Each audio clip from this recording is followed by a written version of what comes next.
아무래도 가장 먼저 살펴봐야 할 곳은 KG 모빌리티겠죠. 쌍용이 KG 모빌리티로 사명을 바꾸고 4년 만에 모터쇼에 등장을 했습니다. 정말 칼을 갈고 왔다는 게 느껴지는 게 차를 무려 5종이나 새로 공개를 했거든요. 많은 분들이 관심을 가지고 있던 KR10 실물 모습이 드디어 공개가 됐고요. 그리고 토레스 전기차뿐만 아니라 공개 명단에는 없었던 토레스 고급 모델까지 들고 나왔어요. 여기에 토레스 전기차 픽업 버전, 거기다가 렉스턴 전기차 픽업 버전까지 등장을 했거든요. 자, 지금부터 하나씩 살펴볼게요. 일단 지금 제 옆에 있는 게 토레스 고급화 모델입니다. 이름은 토레스 TX라고 하는데 전면부에서 봤을 때는 그렇게 티가 나는 부분은 없는 것 같아요. 그런데 옆으로 오면 21인치 휠이 들어가면서 단조 휠이 추가됐다고 하고요.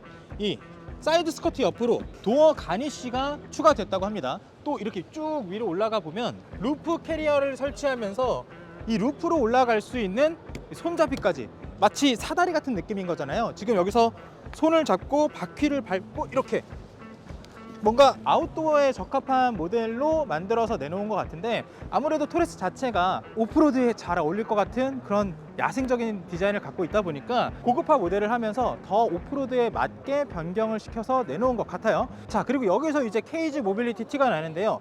쫙 요 아래로 내려오면 원래 이쪽에 쌍용이라고 알파벳이 이렇게 딱 붙어 있었는데 이번에 차가 나오면서 KG 모빌리티로 딱 바뀐 모습을 보여줍니다. 앞으로 KG 모빌리티에서 나올 차들은 이렇게 KG의 로고가 붙어 있는 거겠죠. 그 외쪽으로 뒷부분에도 토레스라고 써 있고 앞부분에도 토레스 위에 브랜드 마크가 붙지 않는 걸로 봐서 앞으로 KG 모빌리티가 내놓을 차에는 차의 로고를 밖에 노출시키는 거는 아닌 걸로 결정을 내린 것 같아요. 지금 문을 열어주질 않아서 이 창문 밖에서 이렇게 얼핏 보기에는 이렇게 요 실루엣이 살짝 보이거든요. 원래 쌍용이 핸들에 붙이던 마크를 아직까지는 그대로 붙여서 나올 것 같아요.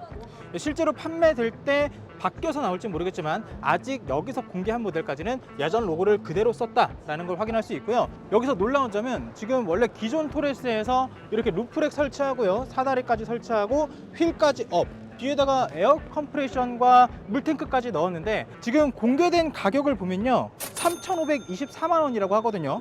원래 토레스 같은 경우에 최고 트림 가격이 3,410만 원이었기 때문에 100만 원 정도 올린 것밖에 안 돼요. 그렇다면 오프로드 즐겨서 토레스 사실 분들이라면 이거 루프렉까지 다 들어있는 거니까 기본적으로 굉장히 매력적으로 느껴질 것 같습니다. 이제 문 열어준다. 문 열어준다. 문 열어준다. 뭐야, 꽃갈콘이 들어있네. 자, 이렇게 보면 옆에 볼 수 있네요. 옆쪽에 물탱크 이렇게 들어있고요. 이 아래쪽에 호스를 연결하는 게 있어서 그냥 보관만 이렇게 하는 거지 직접 쓸 때는 이렇게 꺼내서 호스를 연결해서 쓰면 손 씻거나 할 때 굉장히 편할 것 같고요. 굳이 호스가 없어도 쓸만은 할 것 같아요. 그리고 식수 같은 거 넣어 다녀도 충분히 들어갈 것 같은데 용량이 나와 있나? 일단 여기에는 용량이 안 써 있는데 옆에 캠핑 자주 다니는 PD님 말로는 한 10리터 정도 들어갈 것 같다고 합니다. 그리고 왼쪽에 에어 컴프레셔 이렇게 생겨서 들어가 있다고 하는데요. 아예 부착되어 있는 게 아니라 이렇게 따로 분리해서 쓸 수 있으니까 차에서만 쓰는 게 아니라 아예 캠핑할 때 밖에 꺼내놓고 쓸 수도 있겠어요.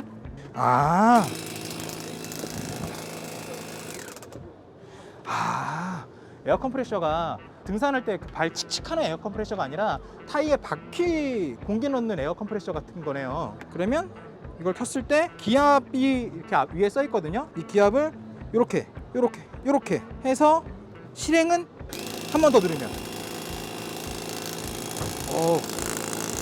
이 정도로 나옵니다. 머리카락 움직이신 거 보이시죠?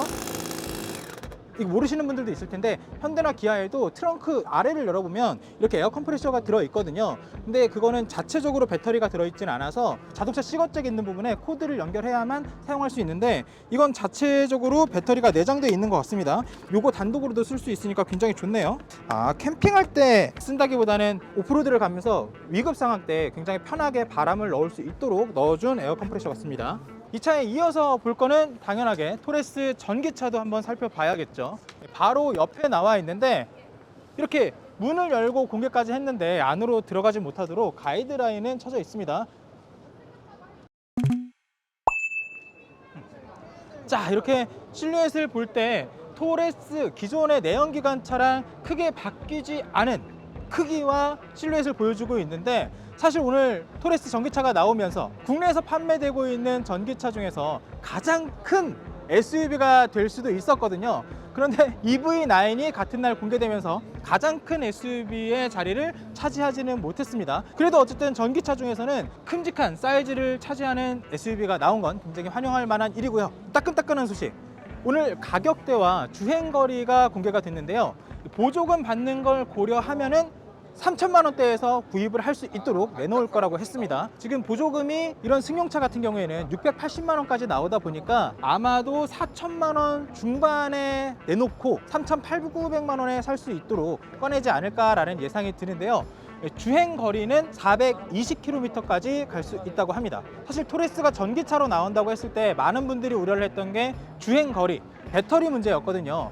예전에 쌍용이 첫 번째로 내놨던 전기차 코란도 이모션 같은 경우에는 최대 충전을 하더라도 300km 정도까지밖에 못 가서 이게 일상에서 생활하기에는 불편하다라는 평이 굉장히 많았는데, 거기다가 배터리 수급 문제까지 겹치면서 코란도 이모션은 실제로 생산이 어렵기도 했죠. 이번에 토레스 EVX 같은 경우에는 중국의 BYD로부터 배터리를 들여오다 보니까 물량 수급은 어느 정도 될 거다라는 평이 있었어요. 다만 BYD에서 만들고 있는 배터리 같은 경우에는 인산철을 원료로 쓰고 있기 때문에 현대나 기아에서 쓰는 리튬이온 배터리보다 연료 수율이 떨어져요. 그래서 배터리 크기에 비해서 전기를 담을 수 있는 양이 적으니까 이번에도 주행거리, 최대 주행거리가 적게 나오는 거냐 아니냐 이런 걱정이 많았는데, 일단 420km까지는 갈 수 있도록 나올 거라고 하니까 주행거리 면에서는 안심이 되는 것 같습니다. 다만 요만큼 좀 걱정이 남아있는 건 인산철 배터리가 겨울철의 주행거리가 급격하게 줄어드는 게 있거든요. 실제로 출시됐을 때 테스트를 해봐야만 알 수 있을 것 같습니다. 자, 우선 오늘 실제로 첫 모습을 공개한 거기 때문에 디자인도 한번 살펴볼게요. 옆모습이나 대각선으로 볼 때는 토레스의 형상을 그대로 가지고 있어서 같은 차가 맞구나 싶었지만, 앞으로 왔을 때는 이게 같은 차가 맞나 싶을 정도로 어느 정도 차이가 보입니다. 기존의 내연기관 토레스 같은 경우에는 헤드램프의 연결이 약간 굴곡이 있으면서 클래식한 모습을 연출하기도 했었는데요. 지금 전기차로 나온 토레스 같은 경우에는 램프가 일단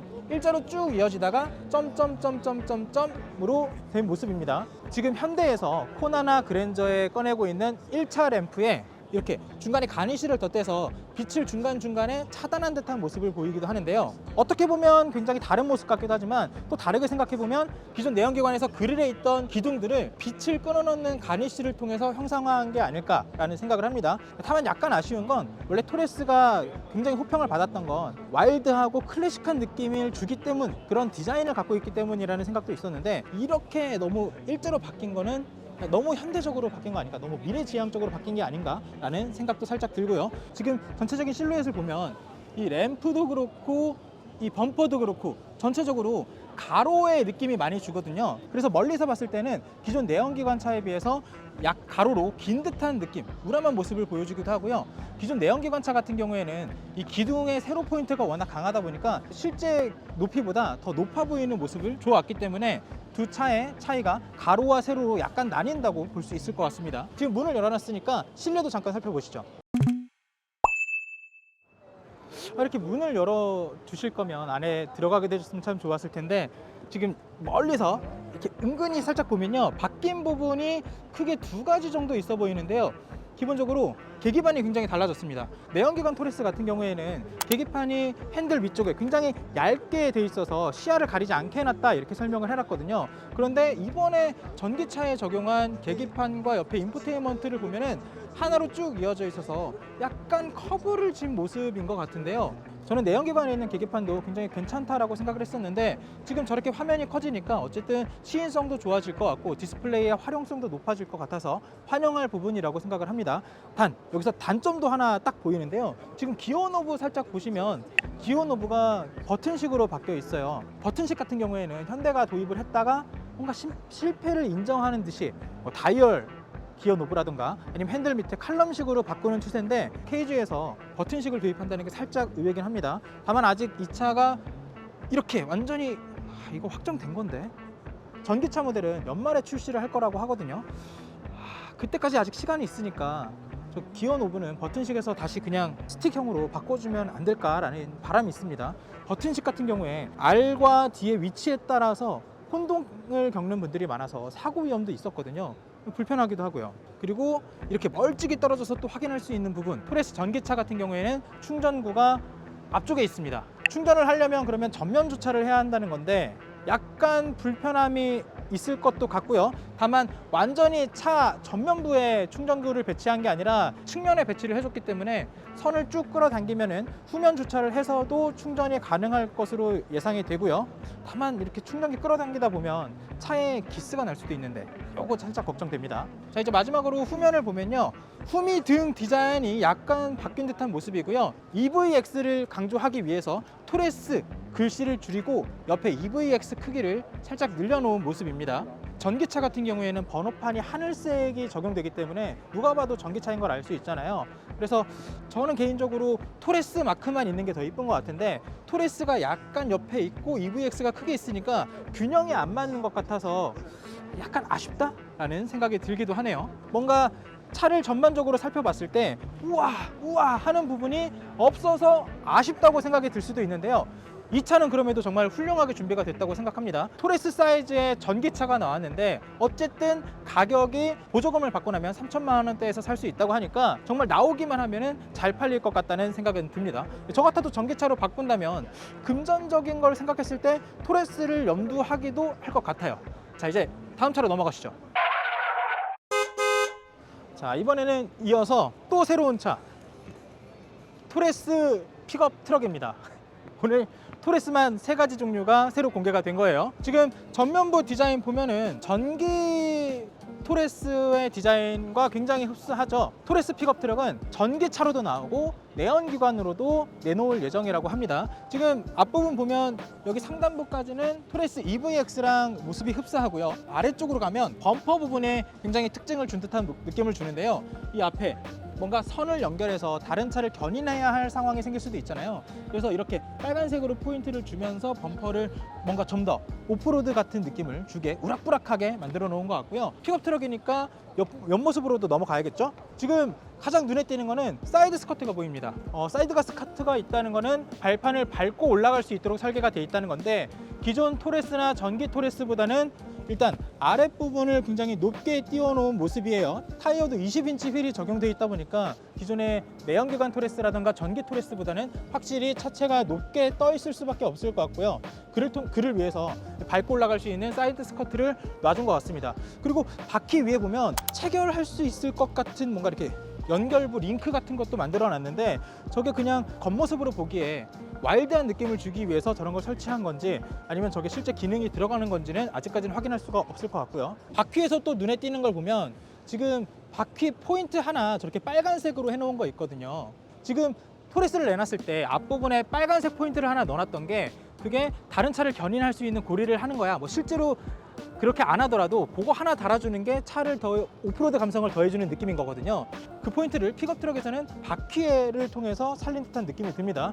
그리고 이제 트렁크 부분을 살펴보기 위해서 뒤로 가면요, 지금 트렁크 전면부가 개방이 된 상태인데 이걸 빼고 보더라도 요 뒤까지 모습만 보더라도 기존 토레스보다는 확연하게 길어진 느낌이 듭니다. 아무래도 트렁크 공간을 더 넓히기 위해서 차체의 길이를 늘린 게 아닐까라는 생각이 드는데요. 이게 픽업 트럭에서는 굉장히 중요한 거거든요. 픽업 트럭의 뒷 트렁크 공간이 2제곱미터가 넘어야만 그러니까 화물차로 구분이 되는 거예요. 그랬을 때 세금 혜택이 생기는 건데 원래 내연기관에서는 세금 혜택이라고 하면 1년에 자동차세 내는 게 싸진다 이 정도에서 끝일 수 있는데 전기차에서는 얘기가 완전하게 달라집니다. 지금 승용 기준으로 전기차 보조금이 680만 원까지 나오거든요. 그런데 화물차에는 1200만 원까지 나와요. 그러니까 거의 보조금만 2배 차이가 나는 거죠. 그럼 이게 전기차로 나온다고 생각해보면 기존 승용 토레스 같은 경우에 3천만 원 후반대에 살 수 있는 차가 픽업 트럭으로 간다면 3천만 원 초반에 살 수 있을 정도로 가격이 다운되는 겁니다. 이 정도 사이즈가 되는 전기차를 3천만 원 초반에 살 수 있다면 사회 초년생들한테도 굉장히 매력적인 차가 될 수 있지 않을까라는 생각이 들고요. 그걸 노리고 아마 KG 모빌리티에서 픽업 트럭을 일찍 꺼내려고 이렇게 보여준 게 아닐까라는 생각도 듭니다. 트렁크를 디자인적으로 조금 더 자세하게 살펴볼게요. 일단 올라갈 수 있도록 아래쪽에 발판이 굉장히 양쪽에 잘 마련이 되어 있고요. 트렁크를 열었을 때 그냥 일자로 쭉 이어질 수도 있지만 이 아래 공간에 추가 트렁크 공간을 넣어놨어요. 픽업 트럭 같은 경우에 일상생활에서 쓰기에 이 트렁크 공간이 생각보다 굉장히 불편하거든요. 뭔가 트렁크에 이런저런 뭐 세차용품이라던가 뭐 신발이라던가 짐을 넣고 다니는 분들이 많은데 픽업 트럭은 아무래도 뚜껑을 덮지 않으면 트렁크가 오픈되어 있다 보니까 도난의 위험이 있잖아요. 그런데 이 아래쪽에 별도의 추가 트렁크 공간을 넣어놔서 개인의 짐을 넣어놓기도 좋을 것 같고 오프로드를 갈 때도 큰 짐은 위에, 작은 짐은 아래에 넣을 수 있도록 디자인해 놓은 게 굉장히 매력적이네요. 와, 그리고 잠깐만, 뭐야 이거? 이 차 이 트렁크 쪽에 보면 여기 충전구가 하나 더 보이거든요. 이걸 통해서 충전을 할 수 있을지 없을지는 모르겠지만 V2L이라고 써 있습니다. 그러면 이 차에서 전기를 끌어다가 사용할 수 있는 기능도 넣을 거라는 얘기가 되겠죠. KG 모빌리티가 실제로 이 차를 이렇게 똑같이 꺼내놓을지 모르겠지만 이런 모습으로 토레스 전기차와 가격을 맞춰서 꺼내놓는다면 정말 이 차 역시 대박이 날 것 같습니다. 3천만 원 초반에 살 수 있는 픽업 트럭인데 전기차야. 다른 토레스랑 디자인적인 차이, 이렇게 픽업 트럭이다 보니까 트렁크 부분의 차이도 있지만 지금 후미등 보시면 지금 토레스 세 가지를 한꺼번에 봤는데 후미등이 모두 다릅니다. X자 모양 혹은 뼈다귀 모양처럼 보이기도 하는데 야, 근데 이거는 지프를 너무 따라한 거 아닐까 라는 생각도 듭니다. 여기 옆에 불빛까지 이렇게 환하게 해놨네. 이건 아마 컨셉카에만 나오는 걸지 아니면 옵션을 더하면 일반적인 차에도 적용될 수 있을지는 잘 모르겠습니다. 다음 차로 넘어가겠습니다.